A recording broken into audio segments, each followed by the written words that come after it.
That's the main goal here. I do goof off a lot. I do play a lot of golf and travel quite a bit too. But Women Thriving in Construction, this global institute, I came up with the idea about 4 years ago.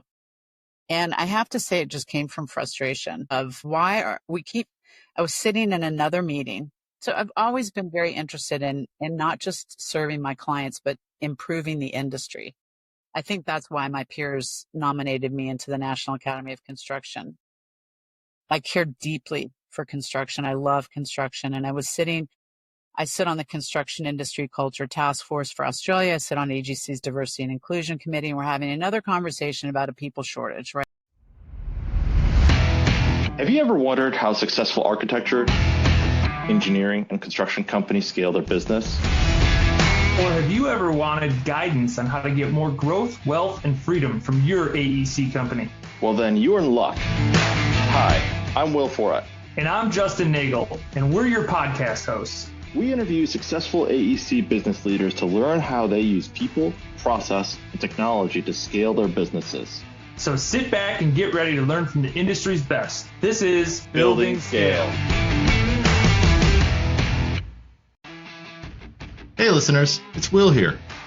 Our mission is to help the AEC industry protect itself by making technology easy. If you've ever listened to our show, then you know that the 3 pillars of scaling a business are people, process, and technology. So if you suspect technology is your weak link, then book a call with us to see where we can help maximize your company's IT and cybersecurity strategy. Just go to buildingscale.net/help. Today's guest is Dr. Gretchen Gagel, founder of the Greatness Consulting and author of Building Women Leaders, a blueprint for women thriving in construction. Gretchen is a powerhouse in the construction industry with 40 years of leadership and consulting experience. She holds a mechanical engineering degree, an MBA in finance, and a PhD in leadership, culture, and change agility. Former chair of Brinkman Construction and founder of Women Thriving in Construction, a global institute, Gretchen was inducted into the National Academy of Construction in 2021. She's an advocate for empowering women leaders and male allies in the construction, energy, and mining industries, driving innovation through inclusive leadership. Her book, Building Women Leaders, a Blueprint for Women Thriving in Construction, came out this year, literally last month, I believe, and she can correct me in a moment here if I'm wrong. And then she hosts the Greatness Podcast and is a frequent speaker on agile leadership, inclusivity, and building high-performing teams. And with all that said, Gretchen, welcome to the show. Thank you. I'm so thrilled to be here. Yes, so book came out last month, right? Yeah, actually, depending on when this posts, it's fresh off the press and really exciting. Awesome. Excited. We're going to talk a little bit about that. But before we do, tell us a little bit about yourself. You have this intro. As I was going through intros, and I do this all the time, I was like, this doesn't even give a glimpse of how awesome you are and insanely great you are, based on all of our conversations. So give us a little bit more meat on the bone, and then tell us about how you got into the construction space. Yeah. So I grew up in Kansas, and when I told my father I wanted to go to engineering school, he really discouraged me. He said, girls don't do that. And I think he wanted me to get my MRS degree, find a nice man to take care of me. And in fact, disowned me when I turned down my Harvard admission to go to engineering school, which that was a really pivotal point for me where I made what I felt was the right decision for me to go study engineering. I co-opted for Lone Star Gas. And interestingly, Ralston Purina hired me as their first female operations manager out of engineering school. So 62 men and me running a dog food plant in Oklahoma, my glamour days, as I say. And I had a great career with them, but after my MBA, I joined FMI in 94, doing strategy work at first for contractors. As you can imagine, some of our contractor clients said, I'm not sure that Gretchen needs to come out and do my strategy. I think maybe I need David or John or Will or Justin. And I ended up starting the owner services group at FMI to advise on the client side with General Motors, Intel, Marriott, Starbucks, United Airlines. And that's really been the bulk of my career in the construction industry is advising them on how to effectively deliver billions of dollars of construction. I can imagine, especially at that time, big macho men don't necessarily want to get the advice from the sole or one or maybe one or two women consultants in that space. Yeah. I was Let's woman. Sorry, I didn't mean to No, interrupt all you. good, no worries. Let's walk through some of that. Let's talk about some of those fun stories because I'm sure you have a ton. Gosh, where do I start? I was just going to say, yeah, Cynthia Paul was woman number 1. I was woman number 2 in 40 years. I think there were 170 of us when I joined there. You know, one that stands out in my mind was very late in my career at FMI. I left FMI, left the industry for a bit and then was president of a different company. But when I was leaving FMI 20 years ago, the president of the company called me and said, hey, my friend so-and-so contractor has gotten in deep trouble on a very complicated project and he needs some help. They're having a meeting and you're the person to lead this meeting. And I called him and I got we kind of call them the pedigree questions, you know, where are you sure you can handle this? And I called the president of our company back and said, I'm not doing this meeting. Like I have to fly back from Detroit, 1:00 in the morning. And he said, don't worry, I'll take care of him. And it was a meeting with the contractor, his project manager, the owner, his project manager, and the architect. And it ended up being a $20 million change order on a $40 million guaranteed maximum price project. It was a very grueling 12-hour meeting. And I won't go into the details, but at the end of it, literally we're all exhausted. I've kind of taken them through the emotion to get through, and how do we get this project back on track? And he said to me in front of the group, the contractor said, he was right. You were the right person to do this meeting. And the project manager for the client said, tell her what you really said. And he said to me, I said, I don't think a woman can help us solve this problem. And at least he had the courage to say that to me and then to retract that feeling and say, you were absolutely the right person to help us with that. But it's just a lot of unconscious bias. He wasn't being mean. He wasn't, he just really, in his mind, it needed the toughness of a man to solve that problem. So what is the differentiator that a woman brings in these scenarios that maybe it's not the toughness as he described, but like what are the I don't know. It's not secrets, but maybe it's secrets. I don't know. What are their differentiations? Like what is different that's brought to the table when maybe it's a woman consultant or a woman leader? Yeah. You know, when I did my PhD, I went down a lot of rabbit holes. So you can imagine doing engineering, finance, going and studying human behavior. I literally was like a kid in a candy store and one of the rabbit holes I went down, I found a piece of research talking about the IQ of teams and what makes a team smart, like a team that's able to solve problems. And it is not the collective IQ of the team. It's one of the top things is whether or not there's women on it and the diverse thinking and whether it's different socioeconomic backgrounds, different ages, different generations think differently. I mean, I see a 1-year-old that can run an iPad, right? And so I think that I really haven't ever deeply studied like what is it about women, but I do know that bringing different people together on teams and gender being one of the most important factors makes teams smarter. And I do believe that women struggle with confidence, but I know men that struggle with confidence. And I know women that struggle with the soft skills because we all had to be the toughest possible person 30 years ago to make it in the industry. You know, smoke cigars when we played golf and wore the blue blazer and the penny loafers and everything. So it's kind of hard to describe what it is that women bring, but I feel like they bring a lot. Well, that's why we're talking to you. Yeah. Because we agree. You said you did a PhD. What was your dissertation about?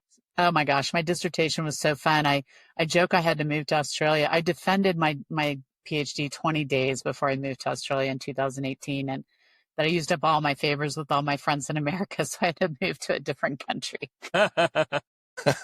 I studied 47 corporations. I bought a random sample of 5,000 CEOs' emails, all over 1,000 employees.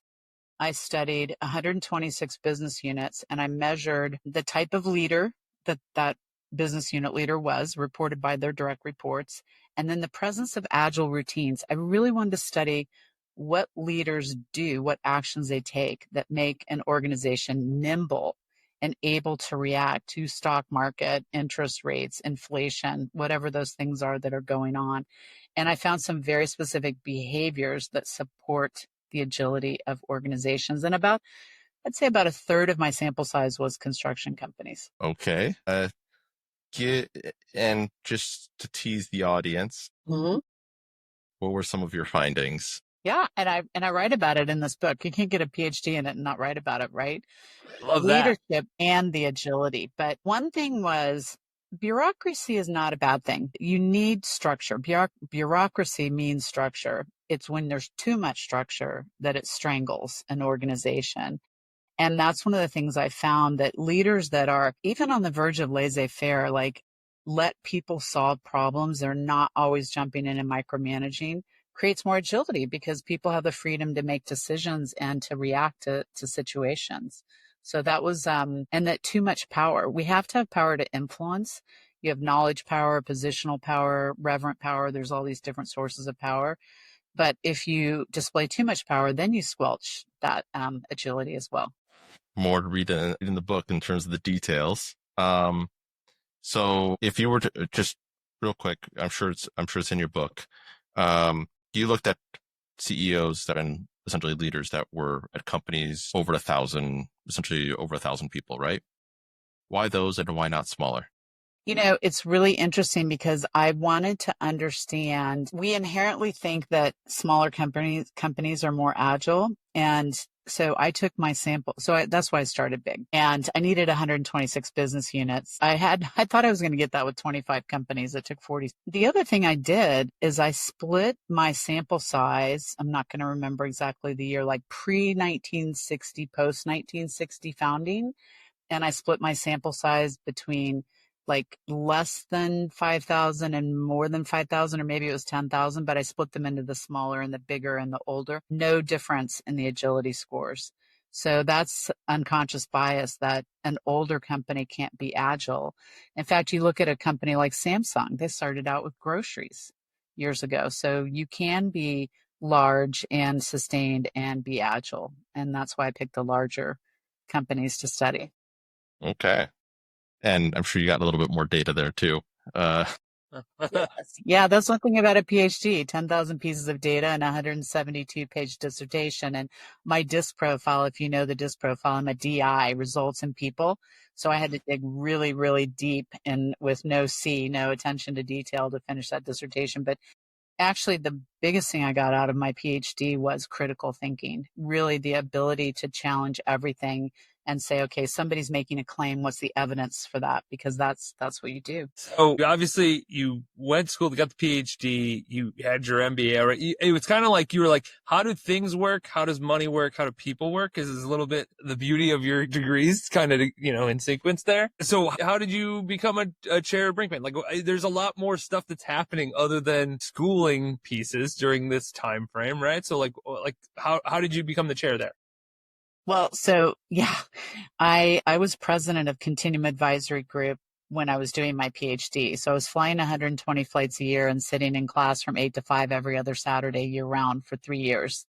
Oh my I God. had a fair amount of burnout after that. I really don't You don't recommend. say. Burnout? No. How is that possible? Yeah, but it's interesting because when I became president in 2013 of Continuum Advisory Group, I kind of rebuilt the company that I'd built in the 90s, Procter and Gamble, and helped them implement lean practices globally. So it was hard, but I'd done it before. I'm a very curious person. And so that's why the PhD was so great, because it was an opportunity to go and apply everything I was learning in my PhD right off the bat with my clients. I think I've been on a dozen nonprofit boards, Bridges to Prosperity, a construction board. We build footbridges around the world and empower and build the capital for those bridges to happen. I was chair of that board. And I actually went to my mentor, Hugh Rice, who started the FMI office in Denver and started their investment banking side of the business. And I said, Hugh, I think I'm ready for a construction board. And so I just started putting the word out there. And sure enough, Hugh called me and said, I've been contacted by a recruiter. I think it's a great opportunity for you. And it was a company, Brinkman went ESOP. So they were putting I was their first outside board member.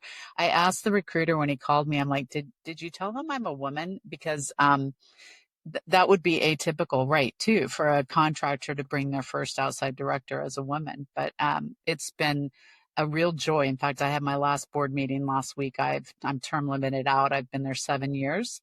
Paul Brinkman selected me as the first independent chair for 2 years, and then I was asked to extend for a year. And it was a really great opportunity to be on the formative side of a construction board, especially with the challenges that are happening in the industry right now. Yeah. Well, congrats for hitting your term limit. Didn't get kicked off.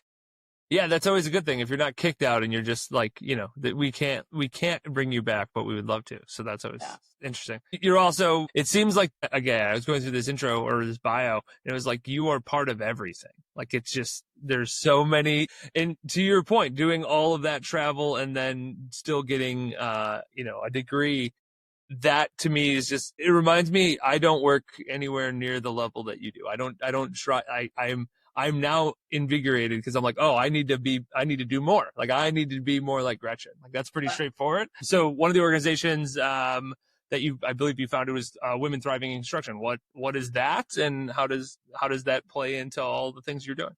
Yeah, I joke, this is my last chapter, and being busy keeps me out of trouble. Really, that's the main goal here. I do goof off a lot. I do play a lot of golf and travel quite a bit too, but Women Thriving in Construction, this global institute, I came up with the idea about 4 years ago.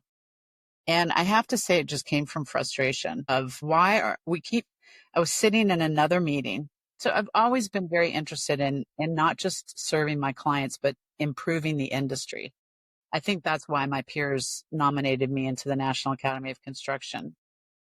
I care deeply for construction. I love construction. And I sit on the Construction Industry Culture Task Force for Australia. I sit on AGC's Diversity and Inclusion Committee, and we're having another conversation about a people shortage, right? We're short 750,000 to whatever in America, whatever that number is.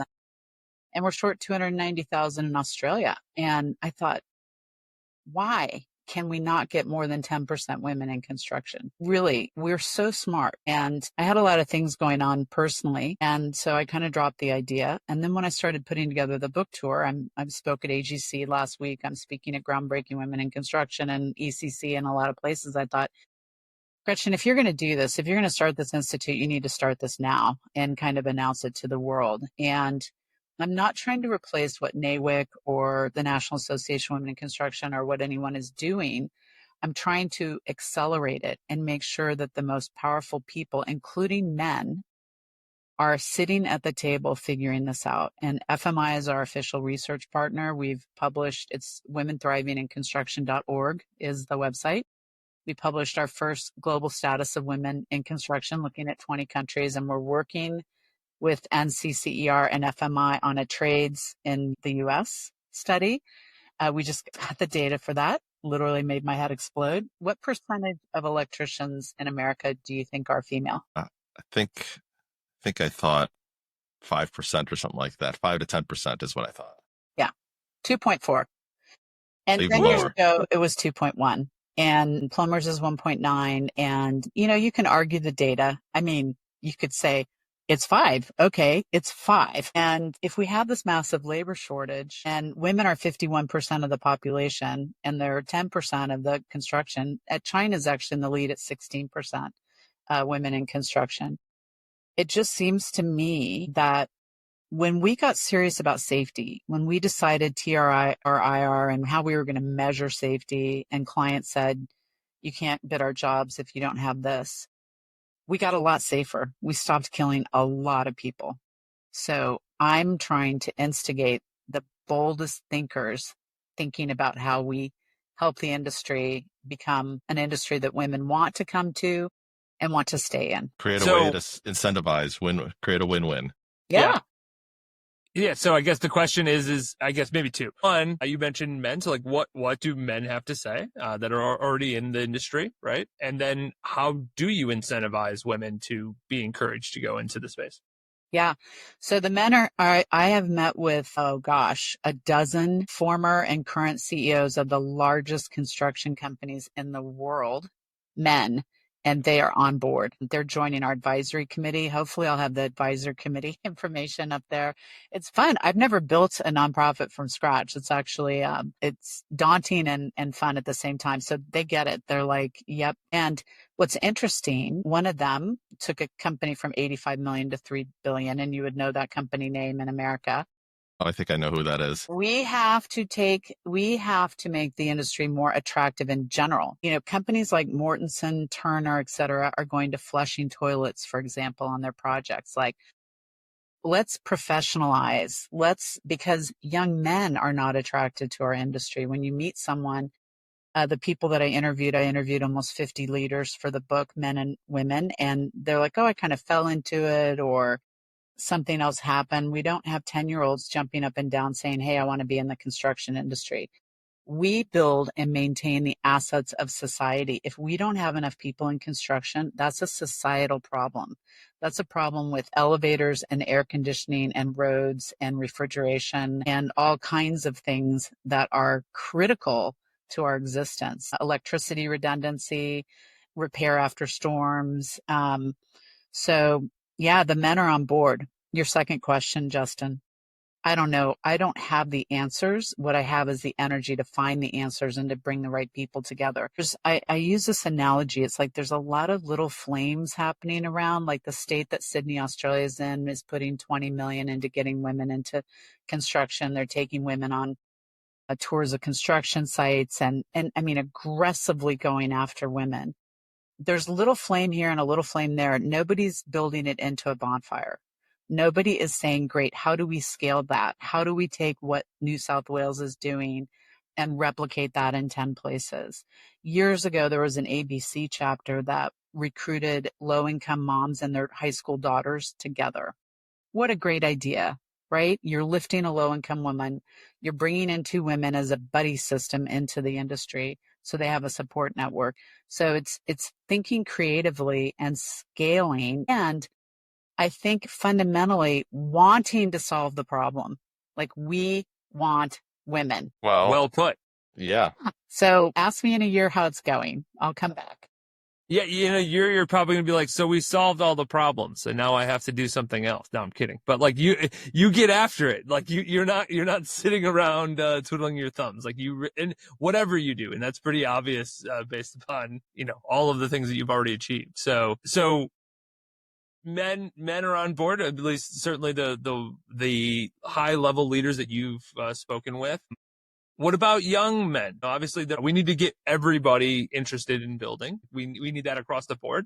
But you have more young men than young women currently that are interested in construction. So, like, what is their take? Like, how do they help? How do they get, you know, their peers? You know, like, if you're both leaving high school, like, how do you get that young man to say, Susie, this is a cool thing. Like, you should come and join me on this trade journey.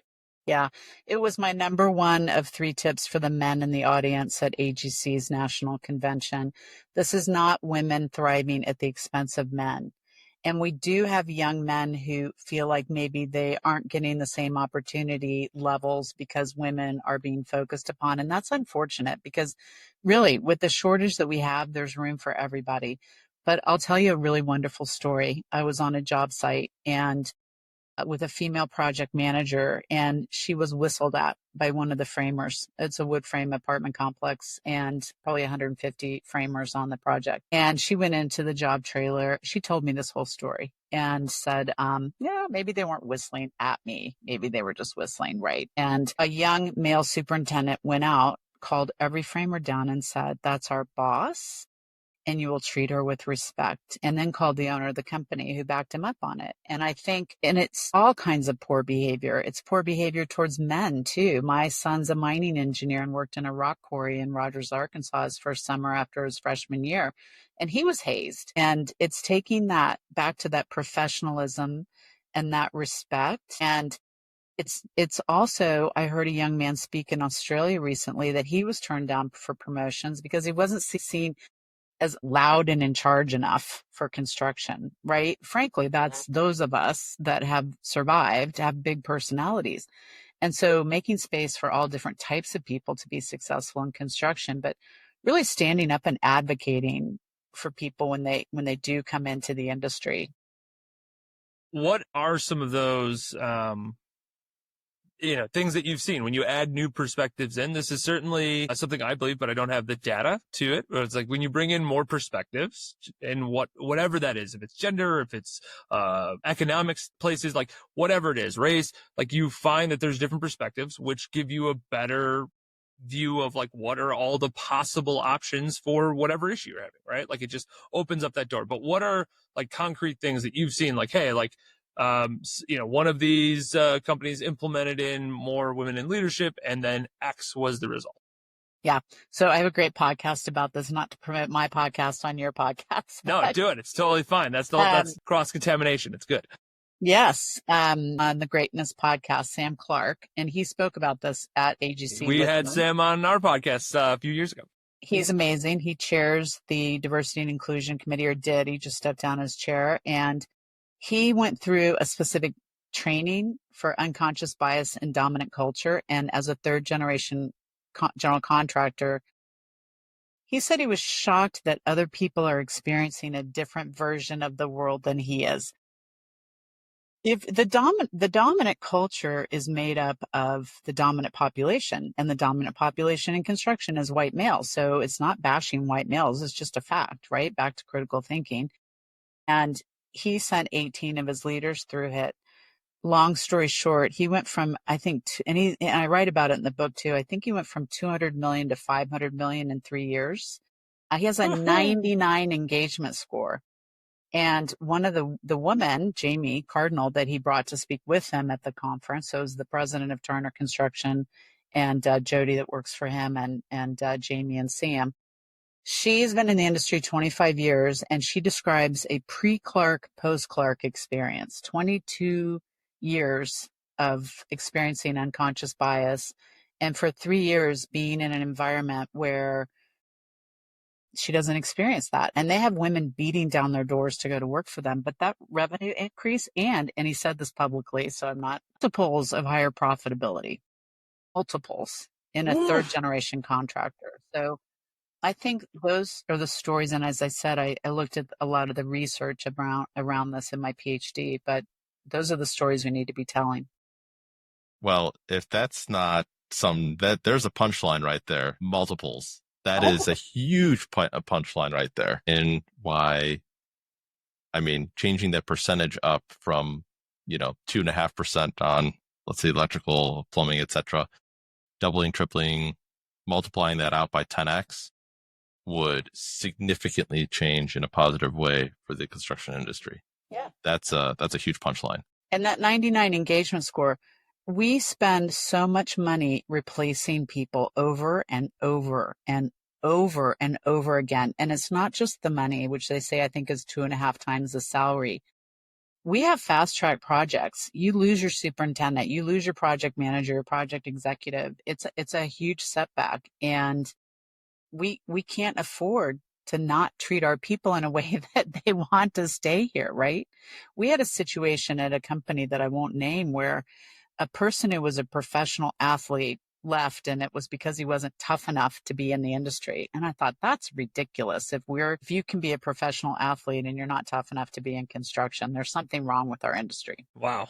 So how do we fix this labor issues, right? It's not just the fact that we don't have enough. That is certainly a problem, but then also the churn of this, of like bouncing around and leaving and not having, not necessarily loyalty to the company, but that's essentially what it is. We're saying like, I'm here because I want to be here for the next 20 plus years. Mm-hmm. But that used to be a lot more important for us in a lot of aspects. Less now, but that doesn't change the fact that if you have a great company, people want to stay there. Like that is still true. So what are some of the possible solutions to these labor issues? First of all, we've been talking about labor issues for a really long time. I mean, that's the thing about being in the industry for 40 years. This is not a new conversation. In fact, I heard a young McKinsey consultant speak at the ECC conference last summer, and I just kind of shook my head. It was some new thing. And he actually said he didn't think we could get more women into the industry, so we just had to become more productive, which I found that's a hot take. Wow. Yeah. All right. Wow. Like, I'm going to have to think about that. I think that when we're deliberately focused upon something, like we're getting more focused around well-being. I'm tired of us having the high suicide rates, and it's the same in Australia. I think that's the other thing that's really driven all of this home. We're having exactly the same conversations about exactly the same topics and exactly the same statistics in both countries. It was very eye-opening for me to go all the way halfway around the world and be having the exact same conversations. So now people taking well-being seriously. I think people are taking mental well-being a lot more seriously in our industry. People taking it seriously that we have to create an atmosphere that people want to come work with us, not just fall into our industry. I think we need a hit Netflix series. I mean, if we can do them about attorneys and doctors and all kind, where I want a Super Bowl ad, frankly, that's the other thing. Sometime in the next 10 years, I'm going to have a Super Bowl ad about women in construction, but we're so, I can say this as an engineer. Engineers don't think about PR. They don't think about public relations. They think about how to keep buildings from falling down and how to build bridges that don't fall down and all of that, which is awesome. And we appreciate that, by the way. Yes.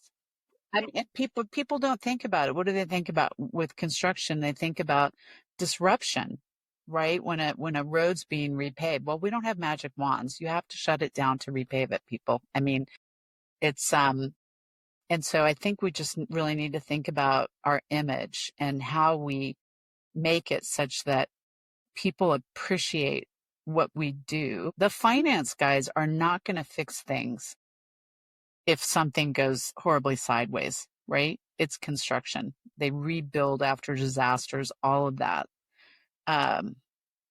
So yeah, I think there's a lot of work to be done, but I think if we get really smart people thinking about it, we can make progress. Well, so I think this is a good time to kind of talk about something around cohorts.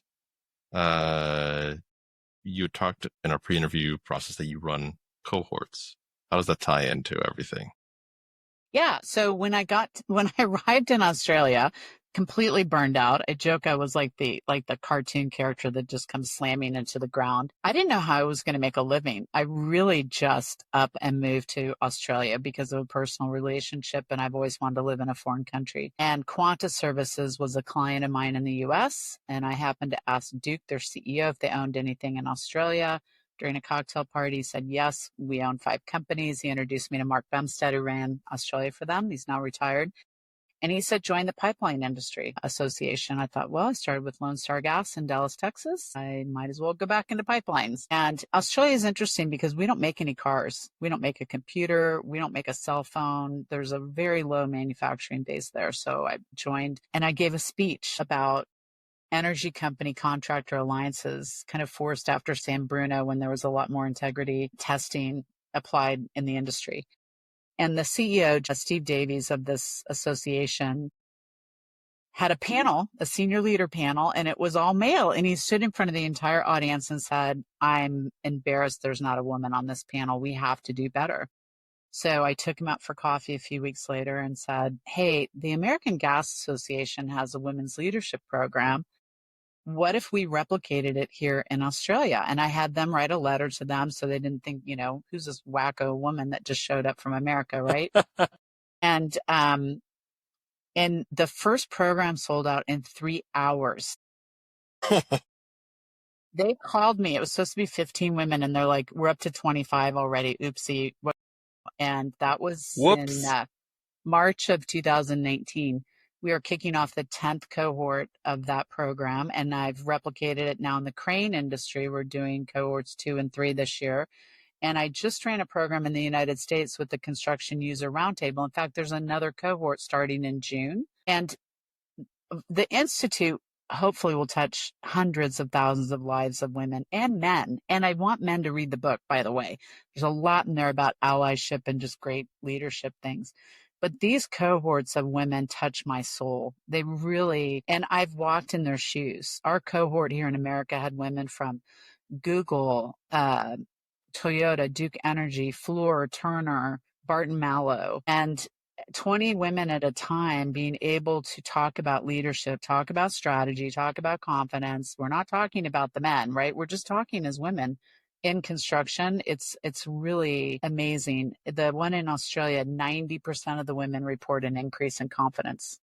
90 after going through the program. Wow. It's about a 6-month program. So yeah, So what does a a lot of fun. cohort do for a leader though?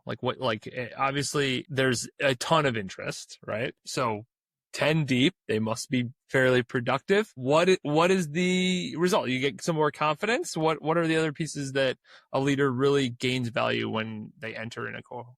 Yeah. And because we reinforce all the topics and they choose after the first in-person meeting, they choose the topics, the cohort does. So we had time management, for example, but people have to report back 6 weeks later, like what new skills have they implemented? Like, how am I managing my time more effectively? Or emotional intelligence, understanding where you're triggered. Like, do you know in your body where you start feeling that triggering of your amygdala where you really just want to go off on someone? Do you, Justin and Will, do you know where you feel that in your body? I'm Stomach? I don't know. I feel like no. that's It depends on the type, but I think it's either shoulder. I think it's shoulders. Yeah, I Me, think it's shoulders. shoulders. My shoulders, if my shoulders get up like this, I know I'm really getting triggered. I've had an emotional intelligence coach, Brent Darnell, who I may have been on your podcast too. He's been doing emotional intelligence in construction for 25 years. If he hasn't been on your podcast, you should have him. He was my coach. I hired him for all our team at Continuum Advisory Group. Nobody spent their training budget one year, so the next year I spent it for all of them. Yeah. If you understand where you feel triggered, you're more likely to be able to catch yourself before you say something that damages a relationship. So step one, where am I being triggered? Step two, what do I do when I feel that? I have to, breathing. It's okay to say, hey, I'm having an emotional reaction to this conversation. Could we pick this back up tomorrow? And it's not about not having emotions, but it's not saying that thing that damages the relationship in the heat of the moment. And we have a lot of heats of moments in construction, right? We have a lot of pressure and deadlines. So those are the concrete skills that they learn in this leadership program, how to diffuse a situation, how to have difficult conversations with people, and a lot of role playing. It's very active. It's not just me lecturing, but then they go off and do things, and then they report back 6 weeks later to each other what worked, what didn't, what do I need to tweak, and talk about the next topic. So they really are changing behaviors. This is really about increasing self-awareness, right? Becoming more self-aware individuals. And that's the first steps, is knowing what makes yourself tick in order to then be aware that it's happening and catch yourself. Like, there's definitely a process in terms of that. But to actually stop yourself, or to even be able to say the words that are very counterintuitive to what you want to say, there's definitely some tricks to that, especially in the heat of the moment or in a flash of anger, trying to say what you just said calmly. That's skill. That is not natural to most people. No. And, I did a CEO review once, and the comment was made, well, they're great 95% of the time, but then there's rage mode. And I was like, rage mode? That's damaging. It is damaging to relationships. And I know I've done it. I've been triggered. I have said the wrong thing. We all have. I mean, I guess I haven't found anybody yet who's never stuck their foot in their mouth or wasn't mindfully purposeful. And the first part of the book, I believe that leadership starts with you. I created a framework called Grounded Self-Leadership, grounding it in our values and our purpose. What do we stand for? If you think about great leaders, you know what they stand for. You've not known me that long, but you know some of the things that I stand for, right? You get that. And then how do you have courage and humility? How many times have I said, I don't have the answer, right? But we think as leaders, we have to have more answers. I think you have to have less answers. You have to pull people into the answering mode. How do we think critically and rest our brain? And how do we take our personal leadership brand out into the world? But leadership, we think about it. Yes, it is the interaction with a follower, leader, follower, but it has to start with yourself and really understanding who you aspire to be as a leader. And that's what I ask young leaders. And I do a mixed gender first time leaders program too. in the pipeline industry. I love working with male leaders. In fact, I coach some very senior male leaders in construction, energy, and mining. But I ask people, do you aspire to be a great leader? Because if you aspire to be a great leader, you'll invest in it. You will try and learn new skills. You will practice new things. And I joke, I don't want to be a great golfer. If I did, I'd take lessons and I'd go to the driving range and do all those things. I just want to be a good golfer that has fun and plays almost, hopefully, every week. But I do aspire to be a great leader, and I invest in the things I think that will make me a better leader. So we run Spot on EOS, so Entrepreneur's Operating System. So one of the concepts of, right person, right seat is obviously core values, super crucially important. Are they the person that resonates with the organization, right? Like, are they true to that? Well, but then the other side of that is the seat, right? Like, do they get it? Do they want it? They have the capacity to do it? And when you think about that, is like, well, if you want it, like if this is the thing you want to be a great leader, then your activities will showcase the fact that like you are driving towards that thing. Like if you have a part of your toolbox that's not full, like you're going to try to fill that part of the toolbox. So if it's like having hard conversations, or if it is leveling people up, or whatever it is, you're going to dive into that thing because you want to be a great leader, right? Like that's it. Your actions always showcase the thing. No matter what you say, your actions are the truth. At least that's certainly how I've seen it in my short life, because I'm not very old. Yes, thank you for pointing that out. My much longer life, I have read a lot more things, but that's a really great point about the best leaders. So Peter Nosler is the P in DPR. And Peter Nosler, I did quite a bit of work when they were doing quite a bit of work with Intel many, many moons ago. And Peter unfortunately passed away. But if I wanted to know what books to read, I'd have lunch with Peter and say, what are you reading? And just this curiosity. We're learning so much about the brain, neuroscience. It is the next frontier, understanding that we have an amygdala. I wasn't even talking about amygdalas 10 years ago, right? At this little walnut jalapeno shaped thing in my brain that goes off in fight or flight that's trying to keep me alive all the time, right? And so I spend a lot of time reading about neuroscience. We continue to, and that's the other thing I gained in my PhD.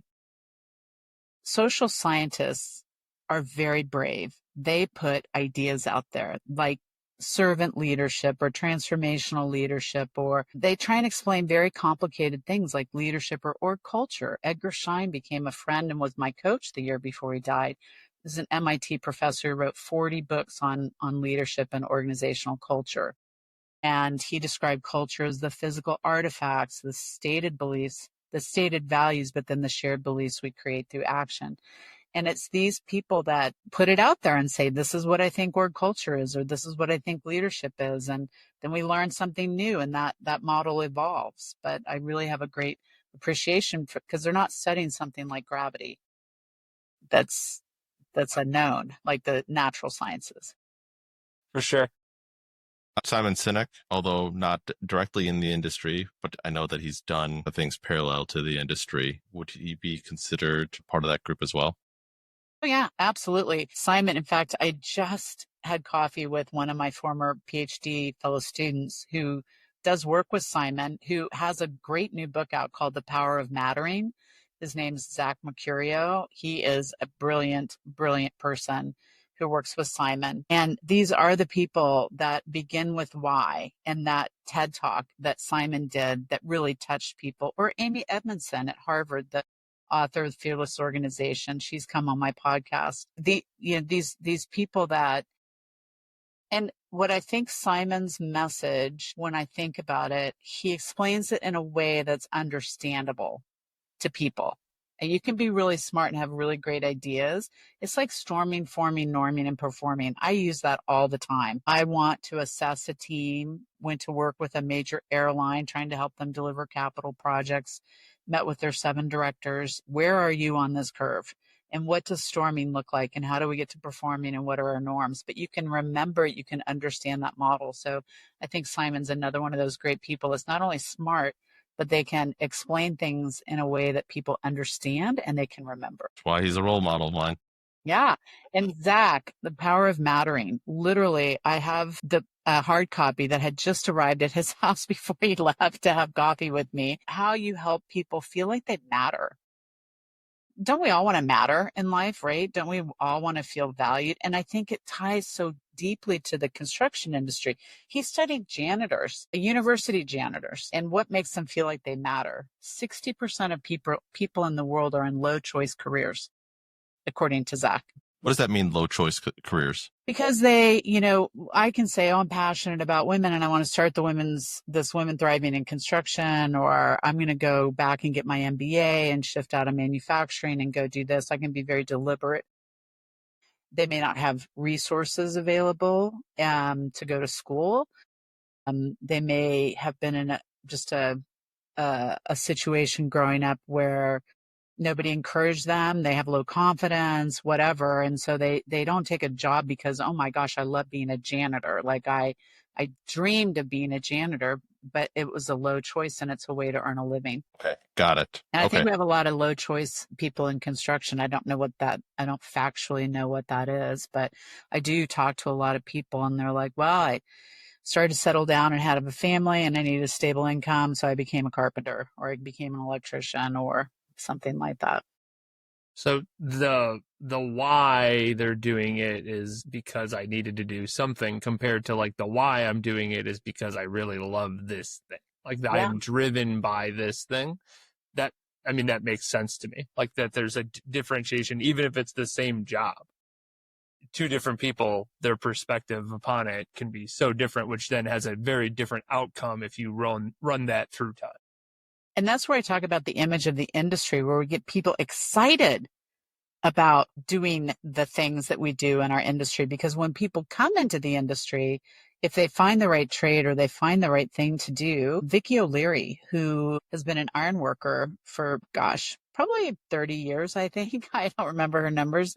Her brother dared her to become an iron worker, but she really loved it when she found it. So people find very fulfilling jobs in construction. We just need to be more of a deliberate choice with more people, I think. I think it's interesting because like a lot of the people in construction that I've interacted with, and if you drive around a town somewhere they've built things, they're very happy to be like, I did the electrical in that building, or Yeah. I did this, or all these different things. There's such a pride to it because there's a building which could be considered a monument to the work at which you did, which is not a lot, especially any like information jobs don't have that thing where it's like I shared information with you and that's cool, and you built a thing which I could then say, secondhand, I helped build that thing, but it's not the same as in like you took your hands and built something. And that thing now is going to stand here for 70, 150 years, depending on how long the building and what it is. So that there is a unbelievable, not trophy, that's not the right way to put it, but there's a little proof of the thing I did right here that everybody gets to see, which is really cool. Yeah, the pride and I've worked on the Baltimore Ravens Stadium and different places, and they put the plaques up of all the people that I'm sitting in an apartment building right now in Kansas City. It was built in the 1920s. It's called the Hemingway because Ernest Hemingway lived here when he worked for the Kansas City newspaper, which I did not know until I bought a condo in this. I think it was built in 1929. So here we are 100 years later. And I'm sitting on the 5th floor, not worried about this collapsing. Yeah. And it is a pride it is a necessary thing of our civilization. People like football. Football stadiums have to be built, right? Light rail and all kinds of great things that we build in airports. And yeah, it's amazing. I find my grandma was never in construction. She worked for Sears though. And when they built the Sears Tower, they allowed the employees to like sign a beam within the structure. It wouldn't be seen, but it's in there somewhere. Her name is in there. So she's told me that story a 1,000 times, where it's like, there's such a pride because like you're literally part of history, right? Yeah. Like my name lives there. Even if you can't see it, it lives in that building somewhere, which is really cool. Yeah. It is a very cool industry and I love it. And that's why when Wiley came to ask me to write this book, I didn't like, they asked me to write the book because you can That's a imagine good feeling. the Somebody subset of wants women. you to write something. Yeah, women, 40 years of construction, PhD in leadership. That's a pretty unique spot there. And my personal mission statement, which I wrote, 30 years ago when I read 7 Habits of Highly Effective People, is to leave the world a better place than I found it. And It's I use fun. that for all my decision making. There you go. I love that book. And I went, gosh, will this book make the world a better place? Will it help our industry? Yes. 120,000 words later, it's a 350-page book. It's not an easy, draft 9, and you're like, oh my gosh, it's never going to happen. But it's a great industry, and I feel honored that I can continue to do whatever I can to help improve the industry, and that's my focus. Well, Love that. I love that. So I feel like it's a very good time to ask you, because it's just a hot topic. It's been a hot topic for the past 2 years. How does AI affect essentially what you're doing? And what's your hot take on it? Yeah. So it's really interesting. I made a choice not to use any AI with my book. And it was just a personal choice. I didn't really have the time to learn how to use it in the most effective way. And I just I did my dissertation research without a research assistant. And everyone said, why did you do that? And I said, I wanted one time to do a massive research study and do all of it. And that's how Ralston Purina trained me. I had to work every job in the plant. Everybody did every job in the plant and learn everything from the ground up. So writing this book, I just kind of wanted to do it on my own, in my head, my thoughts, everything. I'm all over AI now. It's kind of like when calculators came along and people who use slide rules went, oh my gosh, you're not going to understand how this is done. Do we need to understand how this is done? Do you need to understand what happens inside a calculator? We all use calculators now. What we can't imagine a world without calculators, right? They make math happen. Real quick, I'm sorry to interrupt. Slide rule. For those that are young and uninformed, please explain what that is. I never used one. I'm not that old. I know it was before calculators. Well, computers. I used to have to sit in line in a hallway to wait for a mainframe. Even in MBA school, we didn't have personal computers, right? So technology, the challenge with technology, Eric Topol wrote a great book called The Patient Will See You Now about disruption in healthcare. It's a great book. The Patient Will See You Now. Technology is advancing so fast, it's outstripping our capacity to keep up with it as humans. Electricity took like 45 years, and now we're down to 3 years of adopting smartphones or whatever.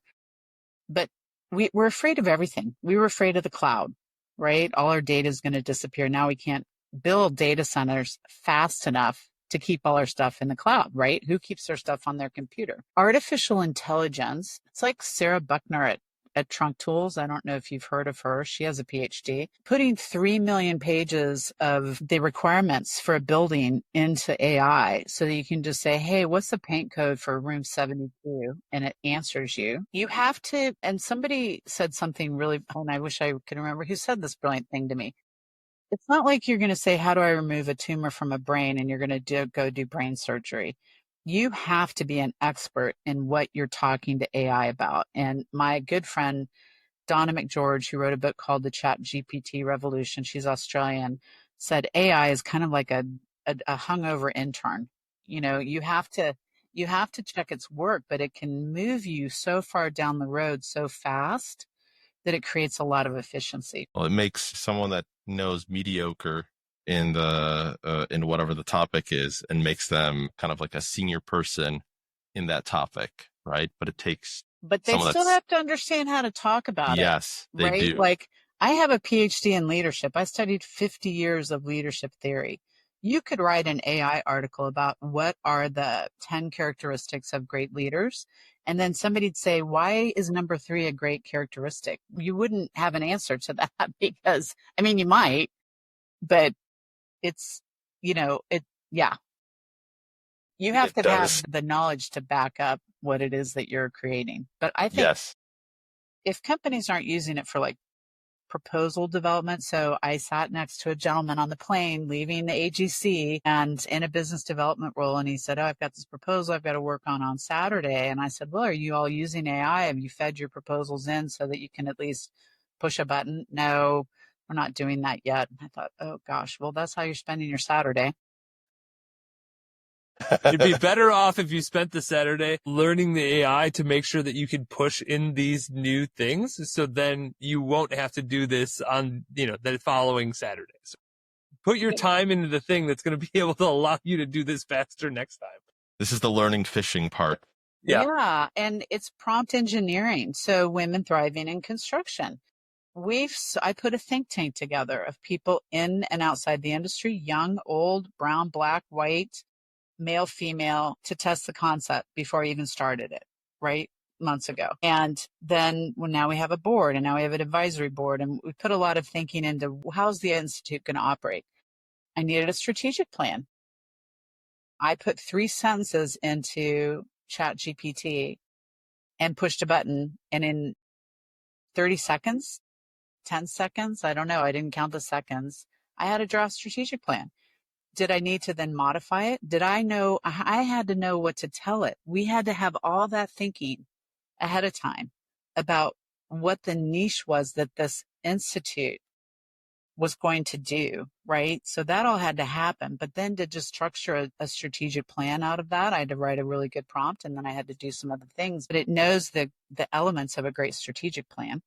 And then I had to be able to review it to see if anything was missing. I think that's a good way to explain it. I feel like in that scenario, you're essentially saying like, hey, give me a skeleton framework of this concept, and then I am going to be able to tell you what is right, wrong, whatever, and then add to it, because that's how you get something that is a full-fledged, project in comparison, or process, compared to, here, I need to know client retention process, or a new contract process. And it's like, it'll give you something, like it'll give you a place to start, but like you have to then put in your context to way more to it. So, and as you play with it more and more, it learns more about you, which is also gives you tone and different aspects, and knows more about your business. So it starts saying like, oh, well, you're structured this way, so that actually doesn't work for you because of this structure. But yeah, people need to just hop on board and start going.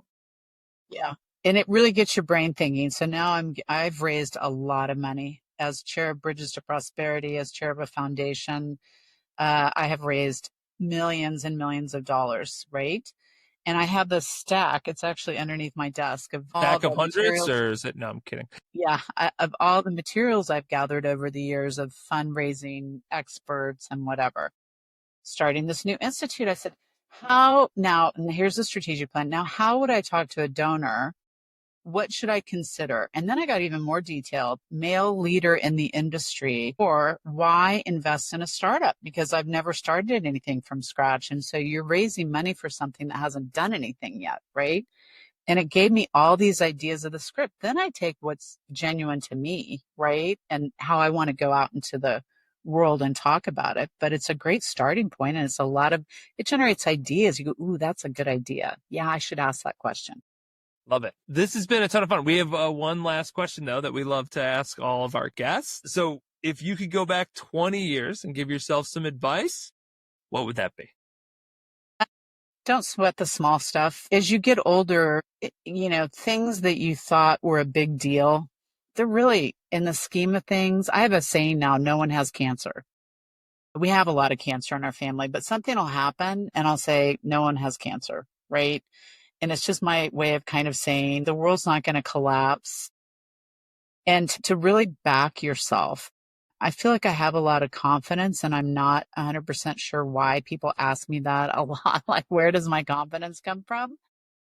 But being your own raving fan, being your own mentor, being your own sponsor, being your own advocate, we can very easily go to getting down on ourselves. And mental health is actually at a 10-year low globally. And I think being kind and knowing that when I was working on my PhD, I bought this pink notebook, and on the front it said, I did my best. That's all we can do every day. We're all human. We're all going to make mistakes. We're all going to say the wrong thing or do something, but to learn from that, move on, back yourself. And I think that's the advice I would give. Don't sweat the small stuff. No, Love that advice. It's so true. This has been great. If somebody wanted to get a hold of you or get your book, what's the best way for them to do that? Yeah, GretchenGagel.com. Gagel is Gagel. So you can find me on LinkedIn, Gretchen Gagel, GretchenGagel.com. The book is called Building Women Leaders, A Blueprint for Women Thriving in Construction. That's available on Amazon, and WomenThrivingInConstruction.org is the new Institute's website as well. Awesome. I will throw those in the show notes as well. And then is there anything else you'd like to tell the people before we say our goodbyes? No, Justin and Will, I would just really like to thank you. It's a daunting task to write a book, but it's an even more daunting task to figure out how to get it out into the world so that people can benefit from it. And as I said, I do hope men will read the book as well. It is really a book for everybody to understand how to help people thrive in our industry. Well, thank you for sharing your wisdom, and it'll be put on my reading list, my very long reading list. Awesome. Yes. I'll look forward to hearing what you have to say about it.